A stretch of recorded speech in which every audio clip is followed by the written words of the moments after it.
அண்ணாமலை பிஜேபியினுடைய தலைவராக இருந்தால் இந்த தேர்தலை எப்படி இருக்கும், தலைவரை மாற்றிட்டாங்கன்னா இந்த தேர்தல் எப்படி இருக்கும்? அவர் உச்சத்துல இருந்து அதை விட்டுட்டு வந்தாருன்னா என்ன, அவரு 200 கோடி 500 கோடி 1000 கோடி சம்பளத்தை விட்டுட்டா வந்துட்டு, வருமானத்தை விட்டுட்டா வந்தாரு. அண்ணாமலை நான் நினைக்கிறேன் அவர் அந்த மாதிரி எல்லாம் போகக்கூடிய ஆள் கிடையாது. அவர் ஓரளவுக்கு நேர்மையான அரசு போலீஸ் அதிகாரியா தான் இருந்திருப்பாரு. கொஞ்சம் வேலையெல்லாம் பார்த்துட்டு இருந்தாரு. கொஞ்சம் வேலை இல்லை, கொஞ்ச நஞ்ச வேலை இல்லை அவர் பார்த்தது. அதுல ஒன் ஆஃப் த சாய்ஸஸ் ஆப்ஷன்ஸா இருந்தவர் அண்ணாமலை. அதனால அண்ணாமலை வெறுமனே வெள்ளந்தியா நான் வந்து விவசாயம் பண்ண போறேன் அப்படின்னு சொல்லிட்டு அந்த பதவியை விட்டுட்டு வரல. அமித்ஷா பெரிய ஸ்ட்ராட்டஜிஸ்ட் எல்லாம் சொல்றாங்க. அப்படிப்பட்ட ஒரு ஸ்ட்ராட்டஜிஸ்ட் தமிழ்நாடை பொறுத்த மட்டும் எடுத்த ஒரு சரியான முடிவு என்ன அப்படின்னா, அண்ணாமலைய தமிழக பாஜகவுக்கு தலைவராக்குனது. யார் யாரை எப்படி டீல் பண்ணணுமோ அந்த மாதிரி டீல் பண்ணக்கூடியவராக இருந்தாரு. அதுக்கு அவரு அந்த போலீஸ்காரராக இருந்து கத்துக்கிட்ட சில வித்தைகள்லாம் உதவியா இருந்துச்சுன்னு நினைக்கிறேன். களத்துல இறங்கி அடிச்சாப்புல.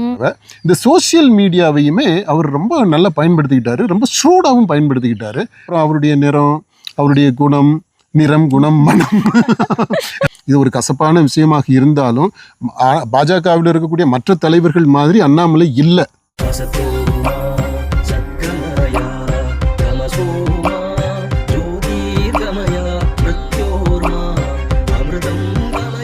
தற்போதைய தலைவர் பாஜக தலைவர் அண்ணாமலை, அவரை சுற்றி தான் தமிழ்நாடு முழுக்கவே ஒரே பரபரப்பாக பேசிகிட்டு இருக்கிறாங்க. கடந்த சில நாட்களா இல்லை, எப்போ நம்ம எடப்பாடி பழனிசாமி அமித்ஷா அழைப்பின் பேரில் டெல்லிக்கு போயிட்டு வந்தாரோ அப்போ இருந்தே இந்த பேச்சு, அண்ணாமலையை சுற்றியே பேச்சு.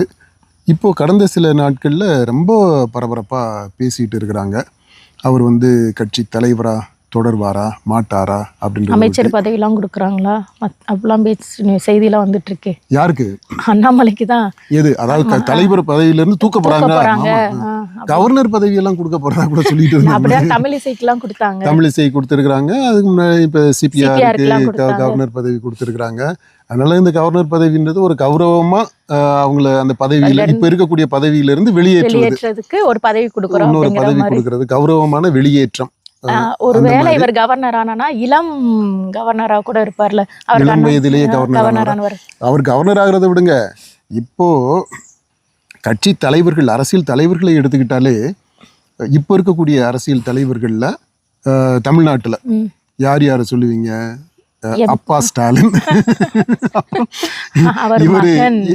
அவர் பையன் உதயநிதி. அப்பாவுக்கு வயசு என்னன்னு தெரியல, உதயநிதி வயசு 47 ஆயிடுச்சு. அப்புறம் இப்போ தமிழகத்தினுடைய விடிவெள்ளி புரட்சி தலைவருடைய அடுத்த மறுபிறப்பு அப்படின்லாம் சொல்லலாம். அவருடைய தாவிக தலைவருடைய வயசு 50ன்னு நினைக்கிறேன். அடுத்தது வந்து இவர் அதிமுக தலைவரை எடுத்துக்கிட்டா தலைவர், மற்ற தலைவர்கள் அங்கே இப்போ நிறைய தலைவர்கள் இருக்கிறாங்க. அவங்க வயசுகளை எடுத்துக்கிட்டாலும் எல்லாமே 50க்கு மேலே 60க்கு மேலே அப்படிதான் இருக்கும். நம்ம நாம் தமிழர் கட்சி தலைவர் சீமான் வயது உங்க வயசு இருக்குல்ல, இப்படி சொல்லக்கூடாது. இப்போ எனக்கு வந்து தாடி நரைச்சிருச்சு அப்படின்றதுனால வயசு கூட்டி சொல்றீங்களா? அவர் உண்மையில சின்னவர் தான்.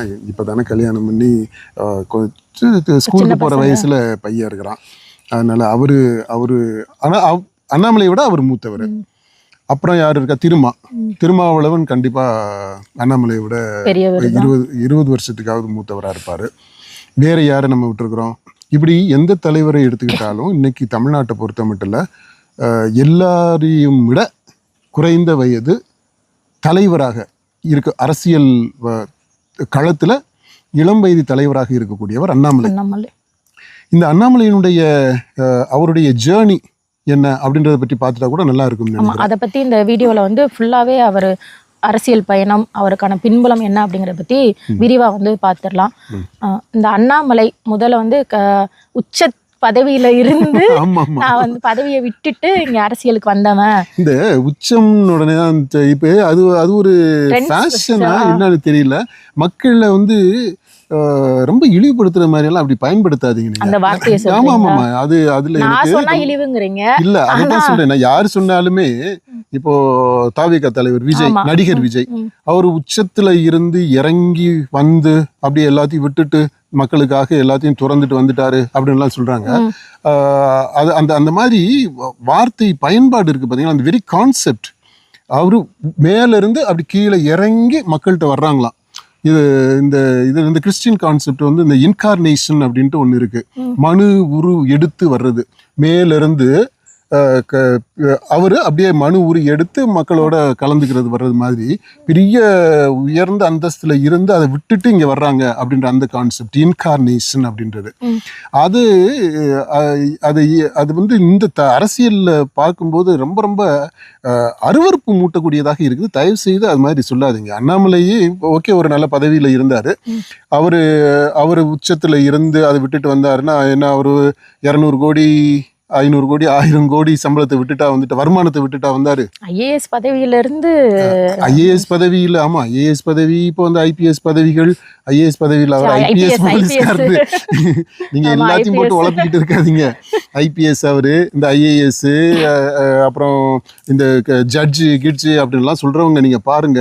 ஒன்று இப்ப சமீபத்துல பாருங்க, ஒரு ஜட்ஜு வீட்டுல மூட்டை 6 மூட்டை பணக்கட்டு பாதி வந்து வேகாமல எடுத்துட்டு வந்திருக்கிறாங்க. அதனால பணம் சம்பாதிக்கிறதுனா சம்பாதிக்கலாம். ஆனால் 100 கோடி 200 கோடி 1000 கோடின்றதெல்லாம் ஜுஜுபி மேட்டர் தான் உண்மையில சொல்ல போனா. அண்ணாமலை நான் நினைக்கிறேன் அவர் அந்த மாதிரி எல்லாம் போகக்கூடிய ஆள் கிடையாது. அவர் ஓரளவுக்கு நேர்மையான அரசு போலீஸ் அதிகாரியா தான் இருந்திருப்பாரு. அதனால அவருடைய பதவியை விட்டுட்டு வர்றாரு. அவர் பதவியை விட அவருடைய மைண்ட் செட்ல இருந்து பேசுறதுன்னா, அங்கு ஒரு அரசு துறையில இருந்து அவர் நாட்டிற்கு ஆற்றிய கடமை, அந்த கடமையிலிருந்து விடுபட்டு மக்களுக்கு வேற ஒரு தளத்துல இருந்து பணியாற்றணும் அப்படின்னு சொல்லிட்டு வர்றாரு. அப்படிதான் நான் புரிஞ்சுக்கிறேன் அண்ணாமலையினுடைய அந்த முடிவை. அப்படி வந்தவர் நேராக நான் வந்து இயற்கை வேளாண்மை பண்ண போறேன், இயற்கையை நேசிக்க போறேன், ஆடு மாடுகளோடு இருந்து அப்படியெல்லாம் அளவலாவி விவசாயத்தை பேன்றதுக்காக வர்றேன் அப்படின்னு எல்லாம் சொல்லிட்டு வந்தாரு. அவர் வந்த காலகட்டத்தில் தமிழ்நாட்டில் நடந்த அந்த அரசியல் பின்னணியை பற்றி உங்களுக்கு ஏதாவது சந்தேகம் வந்திருக்கா? அவர் வந்தது உண்மையிலே விவசாயம் பண்றதுக்கு தானா, இல்ல வேற ஒரு அஜெண்டாவோட வந்தாரா அப்படின்ற ஒரு கேள்வி உங்களுக்கு வந்திருக்கா? அந்த டைம்ல ரஜினி கட்சி ஆரம்பிக்க போறேன் ரொம்ப தீவிரமா இறங்கி இருந்தாரு. கொஞ்சம் வேலையெல்லாம் பார்த்துட்டு இருந்தாரு. கொஞ்சம் வேலை இல்ல, கொஞ்சம் நெஞ்ச வேலை இல்ல அவர் பார்த்தது. அந்த டைம்ல தான் வந்து அண்ணாமலையும் தன் வகித்த பதவியை வந்து ராஜினாமா பண்ணிட்டு வர்றாரு. நான் நினைக்கிறேன் அவர் வரும்போது இந்த இயற்கையை பற்றிய இதுல நம்ம சந்தேகப்பட வேண்டாம். ஆனா இப்போ வரைக்குமே அவர் வந்த பிற்பாடு சென்னையில தான் அவருக்கு வாழ்க்கை முழுதுமே கழிஞ்சிருக்குதுன்னு நினைக்கிறேன். அந்த பதவியை விட்டுட்டு வந்த பிற்பாடு தோட்ட வேலையெல்லாம் போய் செஞ்சு அங்கே ஃபார்ம் ஹவுஸ்ல எல்லாம் இருந்து நடத்துன மாதிரி தெரியல. அதனால சரி, இருந்தாலும் அதை விட்டுருவோம். இப்போ அரசியல் இப்போ இதவே எடுத்துக்கிட்டோம்னாலும் அவர் வந்த டயத்துல ரஜினி ரொம்ப தீவிரமான அரசியல் செயல்பாடுகளை முடுக்கி விட்டு பயங்கரமான கூட்டங்கள் போட்டாரு. அவங்கள கூட்டு ரசிகர்களை கூட்டு பேசினாரு, அவங்கள கூட்டு பேசினாரு, பெரிய பெரிய எல்லாம் எக்கச்சக்கமா பண்ணாப்ல. ஒரே அந்த அவருக்கு மண்டபம் இருந்த ஏரியாவே ஒரே கலகலப்பா தான் இருந்துச்சு. இப்போ எப்படி பனையூர் இருக்கிறது மாதிரி, அப்புறம் சில ஆண்டுகளுக்கு முன்னாடி இந்த கூவத்தூர் இருந்துச்சு பாத்தீங்கன்னா, அந்த மாதிரி ஒரே கலகலப்பா இருந்துச்சு இந்த ஏரியாவும். அந்த டயத்துல ரஜினிகாந்த் அவருடைய உயரம் தெரிந்தவரா இருக்கிறார். அதனாலதான் கடைசியா கட்சி ஆரம்பிக்காமலே வந்துட்டாரு. ஆனா அவர் கட்சி ஆரம்பிக்கணுன்ற முடிவுல இருக்கும்போது அவர் நிறைய பேரை கன்சல்ட் பண்ணாரு. இப்போ அவருக்கு அடுத்த வாரிசா தலைமையா யாரு ஒரு இளைஞரை கொண்டு வரணும் அப்படின்னு தேடும்போது அதுல ஒன் ஆஃப் த சாய்ஸஸ் ஆப்ஷன்ஸா இருந்தவர் அண்ணாமலை. அந்த ஒருவேளை அந்த எதிர்பார்ப்போட கூட அண்ணாமலை வந்திருக்கலாம். ரஜினிகாந்த் கூட அது மாதிரியான செய்தியை ரஜினிகாந்தோ நேரடியாகவோ அல்லது அவருக்கு நெருக்கமாக இருந்த அந்த காலகட்டத்தில் இருந்தவங்களோ அரசியல்ல இருந்தவங்களோ அந்த செய்தியை சொல்லி இருந்திருக்கலாம். அதற்கு ஒரு தயாரிப்பாக அவர் வந்திருக்கலாம். இது ஒரு அனுமானம் தான். ஆனால் பரவலாக பேசப்படக்கூடிய விஷயம் தான். இதில் ரகசியமெல்லாம் ஒன்றும் கிடையாது. நம்ம ஒன்றும் இந்த பிரேக்கிங் நியூஸ் அப்படின்றது மாதிரி எதையும் பிரேக் எல்லாம் பண்ணலை, யாரையும் மனசையும் உடைக்கலை. நம்ம அந்த மாதிரியான ஒரு பேச்சு இருந்தது. அந்த பின்புலத்தையும் நம்ம கவனத்தில் எடுத்துக்கணுன்ற. அதனால அண்ணாமலை வெறுமனே வெள்ளந்தியா நான் வந்து விவசாயம் பண்ண போறேன் அப்படின்னு சொல்லிட்டு அந்த பதவியை விட்டுட்டு வரல. இதுக்கு பின்னாடி அப்பவே ஆரம்பத்திலேயே ஒரு அரசியல் பயணம் தொடங்கி இருக்கிறது, அரசியல் காரணமும் இருந்திருக்கு அப்படின்றத நம்ம கவனத்துல எடுத்துக்கலாம். அப்புறம் வந்த பிற்பாடு பிஜேபியில அந்த இது இல்ல, அதான் ரஜினி கட்சி ஆரம்பிக்கலன்னு அவருக்கு அடுத்த சாய்ஸ் என்ன அப்படின்னா பாஜக. அதுல வந்து 2021 ஆகஸ்ட்ல பிஜேபியில ஜாயின். என்ன எல்லாம் மனப்பாடம் பண்ணிட்டு இல்ல இந்த ஐபிஎஸ் பரீட்சைக்கு படிச்ச மாதிரி நீங்களும் படிச்சுட்டு வந்திருக்கீங்க போல தெரியுது. ஐபிஎஸ் பத்தி பேசுறப்ப கொஞ்சம் அது நல்ல நேரம் கெட்ட நேரம் எல்லாம் கூட கரெக்டா பார்த்து சொல்லுங்க, எத்தனை மணிக்கு அவர் சேர்ந்தாருன்ட்டு. நான் ஜோசியர் இல்ல உங்கள மாதிரி. இல்ல ஏன்னா அவருக்கு சேர்ந்து இருக்கிற கட்சி எப்படி எல்லாமே நல்ல நேரம் கெட்ட நேரம் எல்லாம் பாக்குறாங்க. அவர் கட்சி எல்லா கட்சியிலும் தான் பாக்குறாங்க. அந்த நான் சொன்னதை விட்ரா பண்ணிக்கிறேன். எல்லாருமே அதை பார்க்கக்கூடியவங்க. இந்த பகுத்தறிவு கட்சிகள்லாம் இருக்குது பாத்தீங்களா, அவங்க இதை விட அதிகமா நல்ல நேரம் பாக்குறவங்க, பூஜையெல்லாம் போட்டு அதெல்லாம் பண்ணி தான் செய்யக்கூடியவங்களா இருக்கிறாங்க. அதனால அண்ணாமலை வந்து 2021 ஜாயின் பிஜேபியில ஜாயின் பண்ணி கட்சியில 20 ஜாயின் பண்றாரு. 21 கட்சி தலைவர் ஆயிடுறாரு. வந்து சேர்ந்த உடனே கொஞ்சம் ஒரு வருஷத்துக்குள்ளேயே அவர் தலைவர். அதுக்காக தான் அந்த வருஷத்தை நான் சொன்னது, நீங்க மனப்பாடம் பண்ணிட்டேன்னு சொன்னீங்கல்ல. ஒரு வருஷத்துக்குள்ளேயே கட்சி தலைவரா பதவி கொடுத்துடுறாங்க. அந்த கட்சியில வந்து நிறைய மூத்த தலைவர்களா இருக்கிறப்போ இவர் ஜாயின் பண்ண உடனே பதவி கொடுக்கறதுங்கிறது அங்க உள்கட்சி குழப்பத்தை ஏற்படுத்துச்சு தானே. அந்த புதுசா வந்தவங்களுக்கு கட்சி பதவி கொடுக்கறதுங்கிறது சரியானதா? இல்லை, அது சரியானதா தப்பானதான்றது இல்லை. அந்த காலகட்டத்தில் பாஜகவுக்கு அதுக்கு முன்னாடி தலைவர்கள்லாம் இருந்திருக்கிறாங்க. இவருக்கு அண்ணாமலைக்கு முன்னாடி எல்முருகன் இருந்தார். எல்முருகன் வந்து மத்திய அமைச்சர் ஆயிடுறாரு. ஆன பிற்பாடு இங்கே தமிழ்நாட்டில் தலைவராக வரக்கூடியவங்கன்னு பார்த்தோம்னா ஏற்கனவே எல்லாமே தலைவர்களாக இருந்தவங்க ஏதோ ஒரு டயத்தில். அப்புறம் இந்த தமிழ்நாடு அரசியல் களத்தில் மற்ற கட்சிகளுடைய செயல்பாடுகள்லாம் பார்க்கும்போது ஒரு இளமையான தலைவர், ஒரு இளைஞர், ஒரு துடிப்புள்ளவர் ஒருத்தர் இருந்தா இந்த பாஜக நோட்டாவோட போட்டி போடுதுன்னு சொல்லிட்டே இருக்கிறாங்க இல்லையா. ஸோ அதை மாற்றணும் அப்படின்னு சொன்னா இளைஞர்களை ஈர்க்கணும் அப்படின்னு சொல்லிட்டு அது ஒரு திட்டத்தோட இவரை தலைவராக்குறாங்க. அந்த முடிவில் நான் நினைக்கிறேன் அது சரியான முடிவாக தான் இருக்குது. என்னை பொறுத்த மட்டும் அது மிக சரியான தமிழக பாஜக எடுத்த முடிவுகளில் அமித்ஷா பெரிய ஸ்ட்ராட்டஜிஸ்ட்லாம் சொல்றாங்க. அப்படிப்பட்ட ஒரு ஸ்ட்ராட்டஜிஸ்ட் தமிழ்நாடை பொறுத்த மட்டும் எடுத்த ஒரு சரியான முடிவு என்ன அப்படின்னா அண்ணாமலைய தமிழக பாஜகவுக்கு தலைவராக்குனது. அவர் தலைவரான உடனே அவரு நிறைய விஷயங்கள் செஞ்சாரு. நல்ல விஷயங்கள் தான் செஞ்சிருக்கிறாரு. அவருக்கு யாரெல்லாம் அவர் ஓரங்கட்டிட்டு தலைமை பொறுப்புக்கு வந்துட்டாரு அப்படின்னு நினைச்சாங்களோ அவங்க எல்லார்ட்டையுமே ஹி ரீச் அவுட் டு தான். இவரா வழிய போய் அவங்கள்ட்ட பேசி ஒரு சுமூகமான உறவை கட்சிக்குள்ள ஏற்படுத்துறதுக்கு முயற்சி பண்ணாரு. அதில் ஓரளவுக்கு வெற்றியும் அடைஞ்சாருன்னு நினைக்கிறேன். அப்புறம் சில பேர் இவருடைய தலைமையை அவர் என்னதான் முயற்சி செய்தாலும் அவர்கிட்ட ஒத்து வராமல் குறுக்கு சால் ஓட்டிக்கிட்டே இருந்தவங்க அப்படிப்பட்ட ஆட்களை அவங்களுடைய டேர்ம்ஸ் அண்ட் கண்டிஷன்ஸ்லேயே அவங்க வழியிலேயே அவங்கள வந்து ஓரங்கட்டிட்டார், அவங்கள டீல் பண்ணிட்டாரு. அதில் அந்த லீக்கு இந்த லீக்கு வீடியோ அப்படின்லாம் நிறைய சொல்லுவாங்க இல்லையா. ஸோ யாரை எப்படி டீல் பண்ணணுமோ அந்த மாதிரி டீல் பண்ணக்கூடியவராக இருந்தார். அதுக்கு அந்த போலீஸ்காரராக இருந்து கற்றுக்கிட்ட சில வித்தைகள்லாம் உதவியாக இருந்துச்சுன்னு நினைக்கிறேன். நினைக்கிறது என்ன உதவியாக இருந்திருக்கு, அதை சிறப்பாக பயன்படுத்திக்கிட்டாரு. இந்த கட்சிக்குள்ள உட்கட்சியில் இருக்கக்கூடிய அந்த மன கிளேசங்களை, பிரிவினைகளை, கசப்புகளை டீல் பண்ணது ஒரு பக்கம். அது சின்ன வயசுலயே he was in the 30s. Okay, அப்பயே பண்ணியிருக்கிறாரு. அடுத்து அவர் செய்த இன்னொரு நல்ல காரியம் என்னன்னா களத்தில் இறங்கி அடிச்சாப்புல போய் மக்களை சந்திக்கிறது. இந்த நடைப்பயணம் போனது, நடைப்பயணம்னு அது நடைப்பயணமாக ஏற்றுக்க முடியாது. நல்ல சொகுசு வண்டியிலேயே போயிட்டு அந்த ஊர் பக்கத்தில் வந்தோடனே இறங்கி கொஞ்சம் தூரம் நடந்து போயிட்டு ஒரு வாக் போகிறது மாதிரி அப்படி போனார். ஆனால் அதுவே ஒரு பெரிய எழுச்சியை உருவாக்கி விட்டுச்சு. அந்த பயணம் தமிழ்நாடு முழுக்க சுற்றுப்பயணம் போனது முழுசாக நிறைவு செய்தாரா என்னன்னு எனக்கு தெரியல. ஆரம்பித்தது, ஆனால் நல்ல வரவேற்பு இருந்தது. அவர் ஒரு ஊருக்கு வந்திருக்கும் போது அந்த டயத்தில் நான் அங்கே இருந்து பார்த்தேன் மக்களுடைய எழுச்சி எப்படி இருக்குது அப்படின்னு சொல்லிட்டு நல்ல வரவேற்பு இருந்துச்சு. நிறைய இளைஞர்கள்.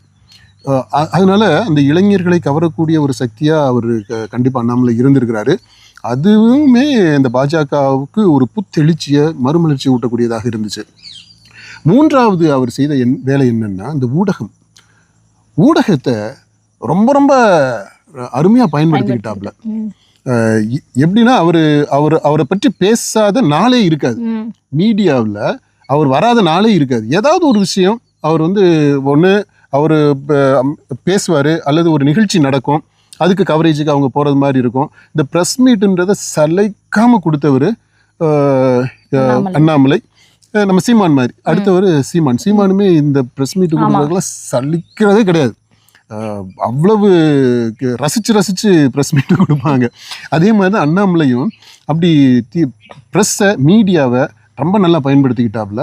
மெயின் ஸ்ட்ரீம் மீடியாவை, இந்த சோஷியல் மீடியாவையுமே அவர் ரொம்ப நல்லா பயன்படுத்திக்கிட்டாரு, ரொம்ப ஷூடாகவும் பயன்படுத்திக்கிட்டாரு. அப்புறம் அந்த வார் ரூம் அப்படின்ற அந்த கான்செப்ட் இது எல்லாத்தையுமே ரொம்ப ஆக்டிவாக வச்சுக்கிட்டாப்புல.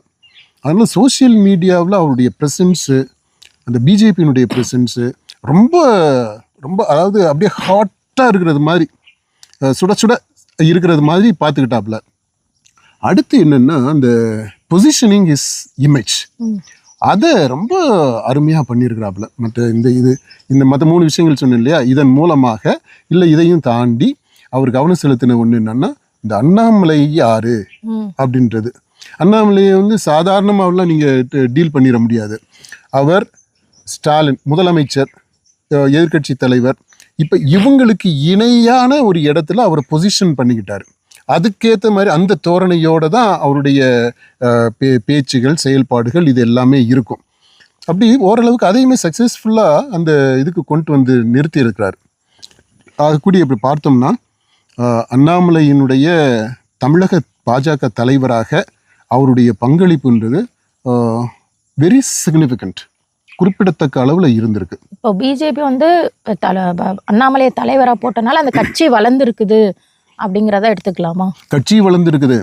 கட்சி வளர்ந்ததை போல அதை விட மிகவும் சிறப்பாக அவருடைய இமேஜுமே வளர்ந்துருக்கு. ஏன்னா நான் சொன்னேன் இல்லையா, அவர் இளைஞர்களுக்கு அவர் மீது உள்ள அந்த ஈர்ப்பு, சாதாரண ஜனங்களோடு அவர் கொண்டிருக்கக்கூடிய அந்த உறவு, அந்த கெமிஸ்ட்ரி ரொம்ப சகஜமாக பழகுவார். நம்ம வீட்டு பையன் அப்படின்னு சொல்லக்கூடிய அளவுக்கு இருக்கும். அவர் பேச்சே பாருங்களேன், ரொம்ப அந்யோன்யமாக பேசுவார், இன்க்ளூசிவாக பேசுவார். நம்ம குடும்பம் அப்படின்ற அளவில் தான் பேசுவார். யாரை பார்த்தாலும் என்ன சொல்லுங்கண்ணே அப்படி அந்த டிப்பிக்கல் கொங்கு ஸ்லாங்கு, அந்த ஸ்லாங்கில் அவர் பேசுகிறது கேட்குறதுக்குமே நல்லா இருக்குது. அப்புறம் அவருடைய நிறம், அவருடைய குணம், நிறம், குணம், மனம், அந்த இது டீக்கு சொல்கிறது மாதிரி, விளம்பரம் மாதிரி, இவர்கிட்ட அவருடைய நிறம் அது ஒரு பெரிய அசெட்டு. நம்ம தமிழ் நிறம், தமிழ் மண்ணுக்கே உரிய குணம், அந்த உடல் மொழி அப்படி, அவருடைய பேச்சு அப்படி, அப்புறம் அவர் ரிலேட் பண்ணிக்கக்கூடிய அந்த பாடி லாங்குவேஜ் எல்லாமே எனக்கு தெரிஞ்சு இப்போ இருக்கக்கூடிய இந்த அரசியல் தலைவர்களில் மக்கள்கிட்ட, வெகுஜன மக்கள்கிட்ட சகஜமாக உறவு பாராட்டக்கூடிய ஒரு ஆளுமை அண்ணாமலை. இது இப்படியெல்லாம் நான் சொல்கிறேன் அப்படின்னா அண்ணாமலையினுடைய ரசிகராக இருந்து இல்லை, அப்படி அந்த அர்த்தத்தில் இல்லை. ஒரு அப்ஜெக்டிவாக, ஒரு ஆய்வாளராகவே நான் பார்க்கும்போது இதெல்லாமே சும்மா சாதாரணமாக பேசின ஒன்றுமே ஒரு முக்கியமான அம்சங்கள், ஒரு ஆளுமை பண்புகளை பற்றி தான் நம்ம பேசிக்கிட்டு இருக்கிறோம். அந்த விதத்தில் அண்ணாமலை ஒரு மிகச்சிறந்த ஆளுமை அப்படின்றதுல மாற்று கருத்தே இல்லை, என்ன பொறுத்த மட்டும் இல்லை. அடுத்து வந்து இப்போ அண்ணாமலை பிஜேபியினுடைய தலைவராக இருந்தால் இந்த தேர்தலை எப்படி இருக்கும், தலைவரை மாற்றிட்டாங்கன்னா இந்த தேர்தல் எப்படி இருக்கும்? இப்போ எல்லாரும் பேசிட்டு இருக்கிறத பார்த்தா அண்ணாமலை மாற்றப்படுவார் அப்படின்றது மாதிரி தான் சொல்றாங்க. ஏன்னா பாஜகவிற்கு மிக நெருக்கமாக இருக்கக்கூடிய பாண்டே கூட அவருடைய காணொலியிலலாம் இது மாதிரி மாற்றுறதுக்கான வாய்ப்புகள் தான் அதிகம் அப்படின்னுலாம் சொல்லிட்டு இருக்கிறாரு.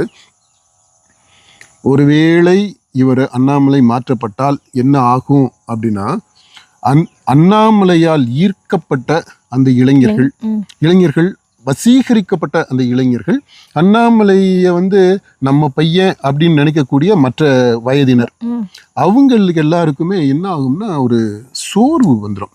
அண்ணாமலையை மாற்றிட்டா என்னதான் அதிமுகவும் பாஜகவும் சேர்ந்து இருந்தாலும் இந்த அண்ணாமலை மீது அன்பும் அக்கறையும் ஈடுபாடும் உள்ளவர்கள், அவரால் ஈர்க்கப்பட்டவர்கள், அந்த ஒரு வாஞ்சையோடு இருக்கக்கூடியவங்க, அவங்களுக்கு ஒரு கண்டிப்பாக மனசோர்வு வந்துடும். அப்போ என்ன ஆகும்னா இந்த கேம்பெயினில் அவங்க அந்த சுணக்கம் இருக்கிறதுனால முழுசாக ஈடுபட்டு வேலை செய்கிறதுக்கு டைம் எடுக்கும். அதாவது ஒரு தேக்க நிலையை கடந்து மனசை தேத்திக்கிட்டு அதுக்கப்புறமா அவங்க வேலை செய்கிறதுக்கு களத்தில் இறங்க வேண்டியிருக்கும். அது அவங்க கட்சிக்கு உள்ளேயும் வெளியேயும் நடக்கக்கூடிய செயல்களை பொறுத்து, இந்த அண்ணாமலை எவ்வளவு தூரம் பதவி இல்லாத சூழல்ல இந்த கேம்பெயின்ல ஈடுபட போறாரு அப்படின்றத பொறுத்து டைம் எடுக்கும். அதாவது மிக விரைவாக இந்த சுணக்கத்தை ஓவர் கம் பண்ண முடியும், அல்லது அந்த சுணக்கத்தில் அப்படியே முடங்கி போறதுக்கான சூழலும் வரலாம். ஏன்னா அண்ணாமலை முடங்கிட்டாருனாக்கா அவருடைய ஆதரவாளர்களும் முடங்கிடுவாங்க இல்லையா? ஏன்னா நம்ம விரும்பினாலும் விரும்பாட்டினாலும், பாஜக காரங்க விரும்பினாலும் விரும்பாட்டினாலும், தமிழ்நாடை பொறுத்த மட்டும் இன்றைக்கு அண்ணாமலை ஃபேக்டர் ஒரு இம்பார்ட்டன்ட் ஃபேக்டர் பாஜக கட்சியை பொறுத்த மட்டும். ஏன்னா கட்சிக்கு இருக்கக்கூடிய வாக்கு என்பது வேறு, அண்ணாமலைக்கு இருக்கக்கூடிய ஆதரவு என்பது வேறு. அது வேறுனா ரெண்டு எதிர்ன்னு நான் சொல்லலை, அது ரெண்டையும் டிஸ்டிங்க்டா பார்க்க முடியும். ஓகே, அதனால அண்ணாமலைக்கு ஏதாவது ஒன்று நடக்குது அப்படின்னா கண்டிப்பா அது அந்த அண்ணாமலைக்காகவே வந்திருக்கிறாங்க இல்லையா, அவங்கள்ட்ட மனசோர்வை ஏற்படுத்தத்தான் செய்யும். இதை ரெக்கக்னைஸ் பண்ணி தான் ஆகணும். இது ஒரு கசப்பான விஷயமாக இருந்தாலும் பாஜகவில் இருக்கக்கூடிய மற்ற தலைவர்கள் மாதிரி அண்ணாமலை இல்லை. ஒரு இப்போ தமிழிசை மாதிரியோ, பொன்னார் மாதிரியோ, எச் ராஜா மாதிரியோ அண்ணாமலையை சொல்ல முடியாது. அல்லது இந்த ஊடகங்கள் எல்லாம் அந்த பாஜக சார்பாக பேசுறாங்க பார்த்தீங்களா சில பேர், அந்த பேச்சாளர்கள் மாதிரி, கருத்து சொல்லக்கூடியவங்க, அறிவாளிகள் மாதிரி அண்ணாமலை இல்லை. அண்ணாமலை தனித்துவம் உள்ள மக்களை ஈர்க்கக்கூடிய ஒரு மக்கள் தலைவராக இருக்கிறார். அது மிகப்பெரிய அளவில் வர்றதுக்கான வாய்ப்புகள் இருக்கு. இன்னும் சின்ன பையன் தானே, என் பேரன் மாதிரி தான் சொல்ல போனா. அதனால தான் 40 வயசு தான் ஆகுது. அதனால இன்னும் இருக்கு, காலம் இருக்கு. அதனால அவர் இல்லாத பாஜக, அதிமுக, மற்ற கட்சிகள் அந்த கூட்டு அணி என்பது கொஞ்சம் அந்த சினர்ஜைஸ் ஆகுறதுன்றதுக்கு கொஞ்சம் டைம் எடுக்கும் அப்படின்னு நான் நினைக்கிறேன். இப்போ கூட ஒரு ஏரியாவில் வந்து போஸ்டர் ஒட்டி இருக்கிறாங்க, வேண்டாம் அதிமுக கூட்டணி வேண்டாம், வேண்டும் அண்ணாமலை அப்படின்னு சொல்லிட்டு போஸ்டர் ஒட்டி. அண்ணாமலை அப்ப கட்சி ஆரம்பிக்கணும்ன்றாங்களா? பிஜேபி தலைவரா அண்ணாமலையே இருக்கணும், அதிமுக கூட்டணி வேண்டாம் அப்படிங்கிற மாதிரி. சரி, அதிமுக கூட்டணி வேண்டாம் அப்படின்னு பாஜக கட்சி முடிவெடுக்கிறது, தலைமை முடிவெடுக்கிறது டெல்லியில் இருக்கக்கூடிய தலைமை இல்லையா, பாஜக கட்சியில. இப்போ அவங்க முடிவு எடுத்து சொல்றத வந்து இங்க இருக்க தமிழ்நாட்டில் இருக்கக்கூடிய பாஜக உறுப்பினர்கள் வேண்டான்றாங்களா, எதிர்ப்பு தெரிவிக்கிறாங்க. நீங்க சொன்னீங்களே அவங்க அண்ணாமலைக்காக பிஜேபிக்குள்ள சேர்ந்த இளைஞர்களுக்கு இது ஒரு அதிருப்தி ஏற்படுத்தும் சொல்லி. ஆமா, ஒரு சோர்வோட வெளிப்பாடு கூட எடுத்துக்கலாம்ல இந்த போஸ்டர் ஒட்டுறதுங்கிறது.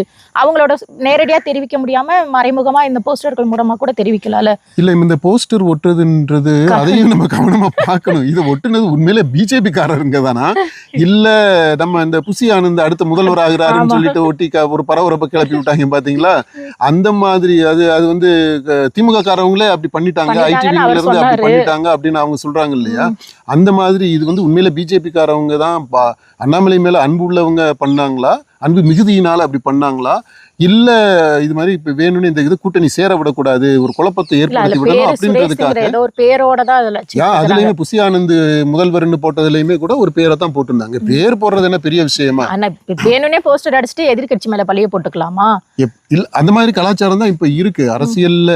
எப்படின்னா அந்த கொள்கையை முன்வைத்து போட்டி போடக்கூடியது, போராட்டங்கள் நடத்தக்கூடியது, மக்களுடைய பிரச்சனையை முன்வைத்து அந்த களம் காண்பது அப்படின்ற காலம் எல்லாம் மலை ஏறிடுச்சு.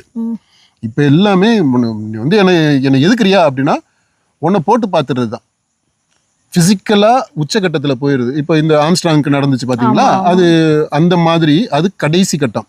ஆனா அதுக்கு முன்னாடியே மிரட்டல். இப்ப இந்த சவுக்கு சங்கருக்கு நடந்துச்சு பாத்தீங்களா, அது ஒரு இடைநிலை மாதிரி. மிரட்டல்ல முதல்ல நேரடியா மிரட்டுறது, முதல்ல என்ன பண்ணுவாங்கன்னா விலைக்கு வாங்குறதுக்கு பார்ப்பாங்க, அது முடியாத பட்சத்துல மிரட்டல், உருட்டல், அப்புறம் இந்த மாதிரி அவமானப்படுத்துதல், மன உளைச்சலுக்கு ஆளாக்குறது, அதுக்கப்புறம் ஃபிசிக்கலாக டீல் பண்ண ஆரம்பிக்கிறது, அப்புறம் கடைசியாக போட்டே பார்த்துடுறது. இதுதான் சர்வசாதாரணம். இதுதான் அந்த மெத்தடாலஜியாகவே இருக்குது. இன்றைக்கி அப்படி மாறி போயிடுச்சு. கொள்கை அளவில் பேசுறது, அறிவார்ந்த விதத்தில் பேசுறது அப்படின்றதால இல்லை. அதனால் இந்த இப்போ அண்ணாமலைக்கு ஆதரவாக அப்படின்னு நீங்கள் சொல்லக்கூடிய அந்த போஸ்டர், அது பாஜக உண்மையிலே அன்புனால ஒரு தொண்டர் யாரும் பண்ணிட்டாங்களா, இல்லை விஷமிகள் அப்படி ஏதாவது பண்ணியிருக்கிறாங்களா அப்படின்றது தெரியல. எப்படி இருந்தாலும் அண்ணாமலை இல்லாத இந்த கூட்டுறவு என்பது, கூட்டணி அமைப்பு என்பது பாஜக தொண்டர்கள் மத்தியில் அட்லீஸ்ட் பாதிக்கு பாதி தொண்டர்கள் மத்தியில் கொஞ்சம் மனசோர்வை ஏற்படுத்தும். அதை ஆனால் கடந்து வந்துட முடியும். அப்படி கடந்து வர்றதுக்கு அண்ணாமலை எப்படி நடத்தப்படுகிறார், அண்ணாமலை எப்படி நடந்து கொள்கிறார் அப்படின்றது இப்போ ஒரு முக்கியமான காரணியாக இருக்கும். சப்போஸ் அவருடைய தலைமையிலேயே இந்த கூட்டணி தொடரப்போகுது அப்படின்னா என்ன ஆகும்? அந்த கேள்வி நீங்க கேட்கவே இல்லை. அண்ணாமலைக்கு ரெண்டுமே கேட்டேன். இருந்தா எப்படி இருக்கும், இல்லைன்னா எப்படி இருக்குன்னு கேட்டேன். சரி, இப்போ அவருடைய தலைமையில இந்த கூட்டணி இருக்கு அப்படின்னா எப்படி இருக்கும்? இந்த தலைவர்களுக்கு மத்தியில நெருடல் இருக்கும். எடப்பாடி பழனிசாமிக்கும் அண்ணாமலைக்கு இடையில இருக்கக்கூடிய அந்த ஏற்கனவே கசப்பு இருக்கு, விரோதம் மாதிரி கூட அது வடிவெடுத்திருக்கு. அப்படி அட்லீஸ்ட் அந்த மாதிரி சித்தரிக்கப்பட்டுருச்சு. அதனுடைய உச்சக்கட்டமாக தான் பிரிவே வந்துடுச்சு, கூட்டணி பிரிஞ்சிருச்சு. ஓகே, மனம் முறிவு ஏற்பட்டதுனால தான் இந்த கூட்டணி பிரிவு வந்தது. இப்போ இந்த பிரிஞ்ச பிற்பாடு திரும்பவும் இந்த தேர்தலுக்காக திரும்ப ஒன்றா வர்றோம் அப்படிங்கும்போது அது கொஞ்சம் டைம் எடுக்கத்தான் செய்யும். இந்த ரெண்டு தலைவர்களும் அவங்க சரி எப்படி அவங்க மனசு ஒத்து தோல் மேல தோல் போட்டு மக்களுக்கு மத்தியில பேச முடியும்? நடந்திருக்கு. எது தாராளமா நடந்திருக்கு. நம்ம பேசிட்டு இருக்கும்போது நீங்க கூட கேட்டீங்களே, இந்த ஜெயலலிதா அதிமுக கூட்டணி, ஜெயலலிதா விஜயகாந்த் அவங்க ரெண்டு பேருமே கடைசி வரைக்குமே அந்த இழுபறியில இருந்துச்சு. டேர்ம்ஸ் எல்லாமே அவ்வளவு சுமூகமாவெல்லாம் இல்லை. ஆனா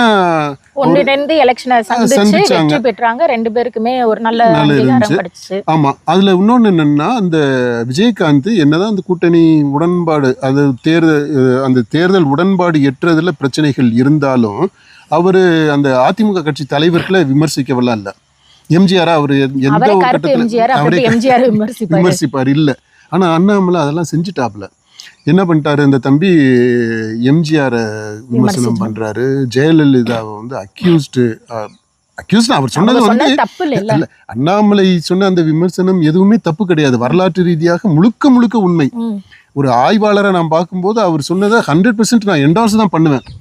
ஆனா ஒரு கூட்டணியில இருந்துகிட்டு அதாவது என்னன்னா, இந்த இங்கிதம் பார்த்து அந்த சூழ்நிலை பார்த்து பேசுறது, எங்கே பேசணும், எந்த அளவுக்கு பேசணும் அப்படின்றது இருக்குது இல்லையா? அந்த மாதிரியான விஷயங்கள் அப்படி சொல்லுவாங்க. நான் அந்த நாகரிகமெல்லாம் தெரிஞ்சவர் தான் அண்ணாமலை.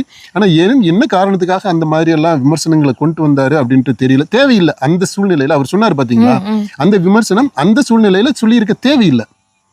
அவர் சொன்னது தப்பு கிடையாது, ஆனால் தேவையற்றது. அந்த சூழ்நிலையில் அது தேவையற்ற மனக்கசப்பு உருவாக்குச்சா, அல்லது இந்த மாதிரி ஒரு வாய்ப்பு கிடைக்காதா அப்படின்னு எதிர்பார்த்துக்கிட்டு இருந்தவங்க அதை பயன்படுத்திக்கிட்டாங்களா அப்படின்னு இருக்கு. ஏன்னா ஏற்கனவே அந்த எதுக்கடா பிஜேபி கூட உறவுங்க, அந்த மைனாரிட்டி ஓட்டு வராது அப்படி இப்படிலாம் நினச்சிக்கிட்டு இருந்த ஆளுங்க, பேசிக்கிட்டு இருந்தவங்க, சரி இவர் இந்த மாதிரி பேசிட்டாருன்றதை ஒரு நொண்டி சாக்கா வச்சுக்கிட்டு அப்படி உறவை முடிச்சுக்கிட்டாங்களா? அப்படியும் இருக்கிறதுக்கு வாய்ப்புகள் நிறைய இருக்கு. 50-50 தான் நான் நினைக்கிறேன். அவர் பேசுனதுக்கு ஒரு 50% காரணமாக இருந்துச்சுன்னா, அடுத்த 50% இவங்க போகிறதுக்கு ஏற்கனவே ரெடியாக மண்ணில் தான் இருந்தாங்க. எடப்பாடியை நீங்கள் அவ்வளவு லேசாக எடை போற்ற முடியாது. அவரை பற்றி நம்ம தனியாக ஒரு காணொலி நம்ம போட்டே ஆகணும். அவருடைய கேரக்டர் பற்றி, அவருடைய எவல்யூஷன் பற்றி, அவருடைய ஸ்ட்ராட்டஜிஸ் பற்றி, இதை பற்றியெல்லாம் நம்ம பேசணும். இப்போ அந்த மாதிரியான பின்புலத்தில் தான் அண்ணாமலை இப்போது அவருடைய தலைமையில் எடப்பாடி ரெண்டு பேரும் சேர்ந்து ஒரு தேர்தலை சந்திக்க போகிறாங்க. அப்படின்னா தலைவர்கள் மத்தியில் நெருடல் இருக்கும்.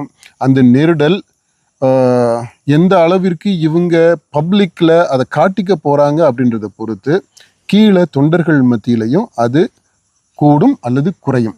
அது எந்த அளவிற்கு குறையுதோ அந்த அளவிற்கு ஓட்டு சினர்ஜைஸ் ஆகும், சேர்ந்து வரும். அல்லது இல்லாட்டினா அது ஒரு ஆர்கானிக்காக செயல்படாது. இவங்க கூட்டணி சேர்ந்தும் பெரிய அளவில் நன்மை இருக்காது. இப்போ யார் இந்த அண்ணாமலை அப்படிங்கிறத விரிவா பார்த்தோம். அடுத்து வந்து யார் இந்த ராஜநாயகம்? அதுக்கு தான் இவ்வளவு நேரம் யோசிச்சு அப்புறம் கேட்குறீங்களா?